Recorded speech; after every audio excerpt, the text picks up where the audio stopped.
Good day mga kapadyak. Sa video na to, wala naman talaga akong planong mag-vlog eh. Gusto ko lang mag-shoot ng ilang mga reels doon sa gagawin kong ride for the day. So, the ride is just sana mag-recovery ride lang ako actually around Clark. Pero pagka dating ko sa parking, nakita ko si Doc J at saka si Ervin. Shoutout doon sa dalawang kasama ko kasi sabi nila, sumama na lang ako at si Irving hindi pa siya nakakapunta ng San Martin. So the plan is, go to San Martin. Afterwards, nag-invite si Doc J na magkape kami doon sa pinakamataas na coffee shop o restaurant sa Clark. At sa video na to, makikita nyo rin ang pinakamatarik na ahon sa loob ng Clark. So sit back, enjoy the ride, enjoy the video.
Dito na kami paakyat ng San Martin.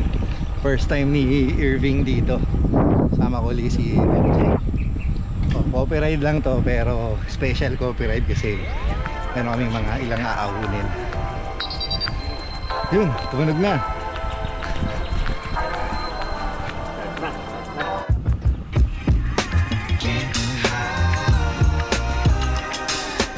Papuntang Rodriguez Farm, Kalbutan Farm.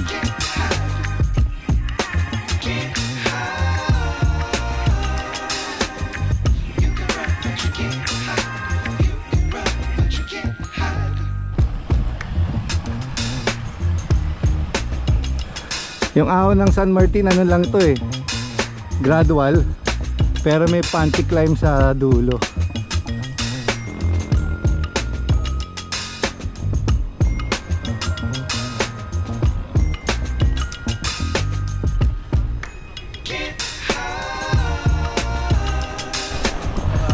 Ito na, yan na yung siko yata.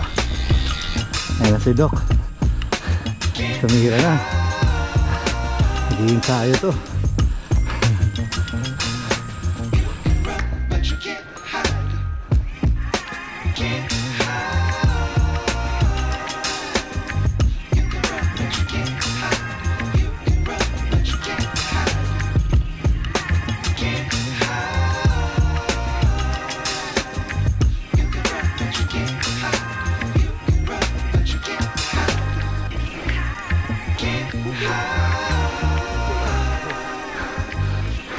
Try natin.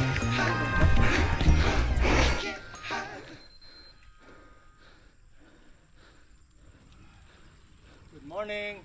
Okay. Diretso kami. Hanggang dun sa may overlooking. Dito sa may sitio San Martin. Nagpicture lang sandali si Irving dun. Kasi first time niya dito.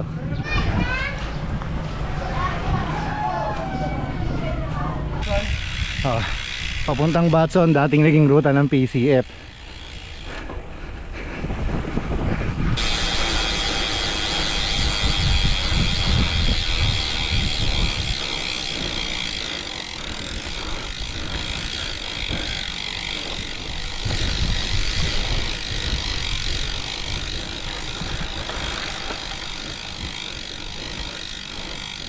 Ganda na rin, no? Alam nyo guys, wala naman talaga akong planong mag-vlog eh. Ang gusto ko lang mag-video ng ilang shots na magagamit ko sa aking reels. Pero since nandito na rin ako, parang nagkakaroon ako ng obligasyon para ibahagi yung mga ganitong klaseng lugar. Yung mga lugar na mapupuntahan mo na malapit lang at kahit nasa pamamagitan ng bisikleta, makakakita ka na ng mga ganitong klaseng tanawin.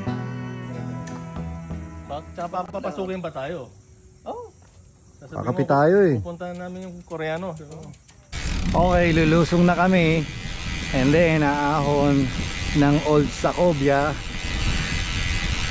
700 meters yun mahigit eh. Average 11%. Maximum 14. As para sa inyo Pero bago yun, lusong muna. Tapos meron kaming pupuntahan coffee shop. First time kong pupunta doon. Ahon pa rin.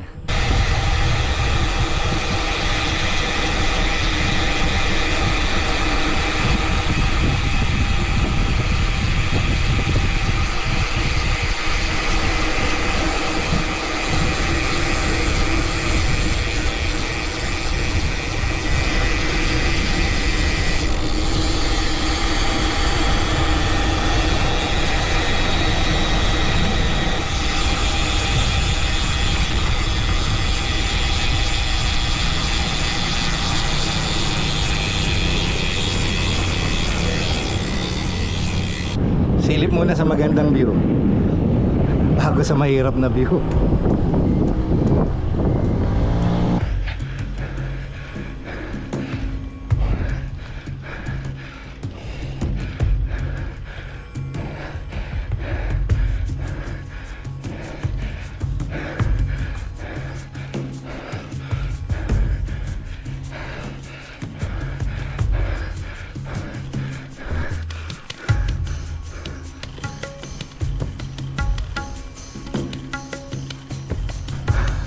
Buti malilim dito.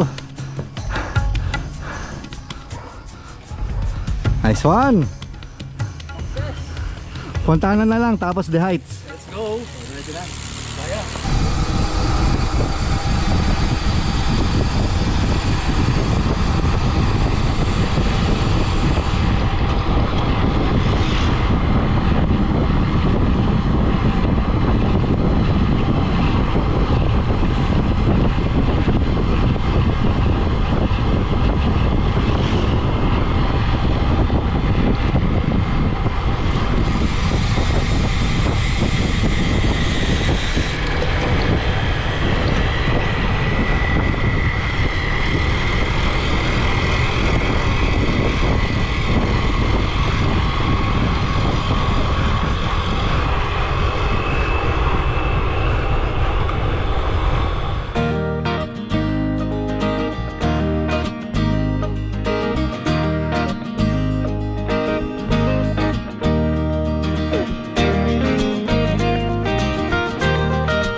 Last destination natin yung The Heights. Doon na kami magkakape.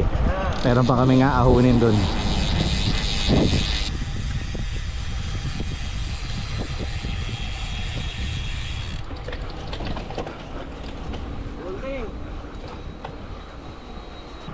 Sa kaliwa yung Hilton Hotel.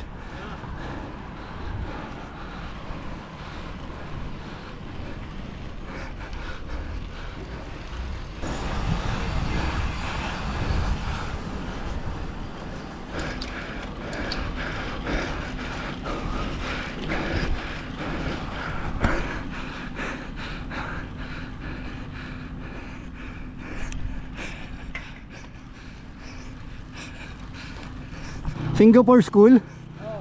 Ayos ah.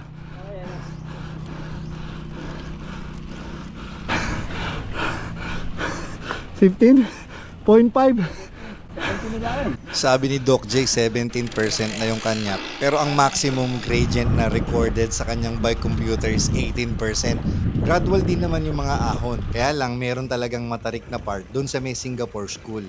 Pero after nun, meron ng mga recovery. Tapos meron uling mga ahon.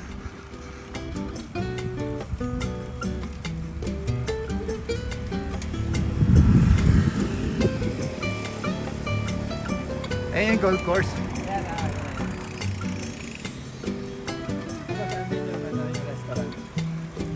Nice. Tapos yung mga residential yan. Residential. Kaya pala hindi sila nagpapapicture basta-basta. No?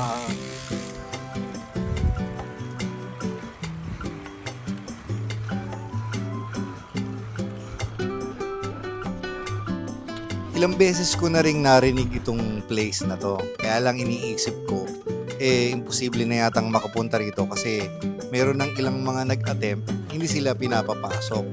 Pero buti na lang nakasama ko kay Doc J, pwede naman pala basta sabihin mo lang magkakape ka or magbe-breakfast dun sa may golf course.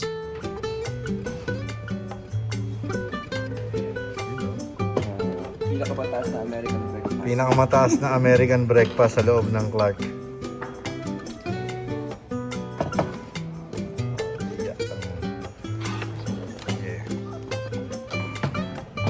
Shoutout sa pambubudol, Doc.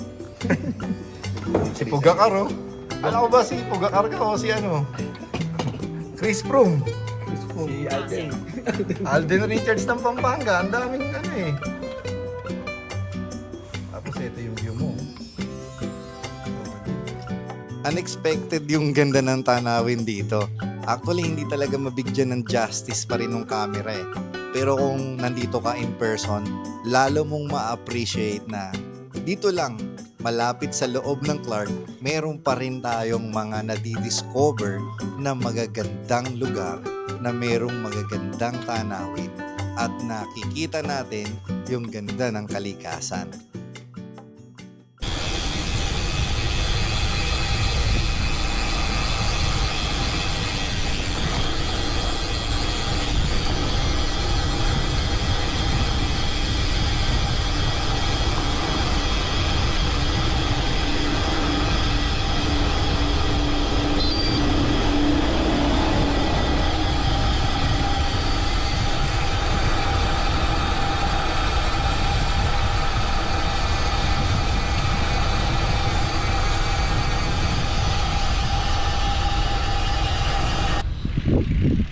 You know, shoutout kay Doc J. Yan. Ulit yung bintana namin. Ganda.